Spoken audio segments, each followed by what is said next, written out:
Hi, thanks for joining. This is DC's Rental Act with Offit Kurman. My name is Brian Dorwin. I'm Gwen Harrison. Thanks for joining us today. We're going to talk about the Rental Act and the public safety provision. This has been a massive change to how things operate in DC landlord-tenant court.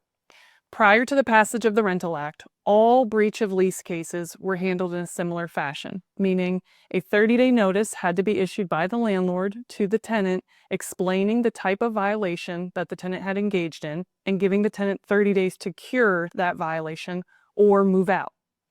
After the 30-day notice, if the tenant did not cure the violation, the tenant had to repeat the same behavior in order for the landlord to file an eviction case. Now, with the passage of the Rental Act, things have changed. This required landlords to wait until a tenant had engaged in perhaps 2 acts of violent conduct before they could even file an eviction action.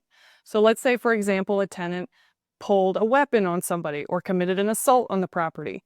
After one occurrence, the landlord could not evict them. The tenant had to repeat the bad behavior twice before an eviction action could even be filed.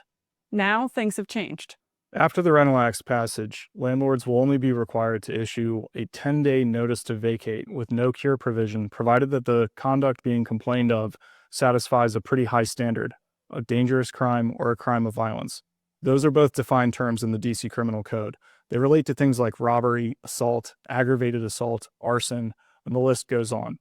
It also includes an attempt to commit any of those crimes. In the event a crime of that nature is committed on property, you no longer have to wait for a conviction, which, as we all know, can take years if it ever occurs at all, before issuing a notice to vacate. The 10-day notice to vacate is intended to bring us more in line with our neighbors in Maryland and Virginia, and it's designed to allow landlords to remove bad actors from the property and better protect themselves and neighboring residents. What remains to be seen about the 10-day notice to vacate and the impact that it'll have is the court's interpretation. The Rental Act was sweeping legislation. It changed almost every part of the landlord and tenant process. And what remains to be seen how the courts interpret this new statute. There will also be significant changes, most likely, to the DC municipal regulations. So while on balance, this is a good thing for the public safety of communities in our city, we're not sure yet how it will be implemented by the court. Thanks for joining us.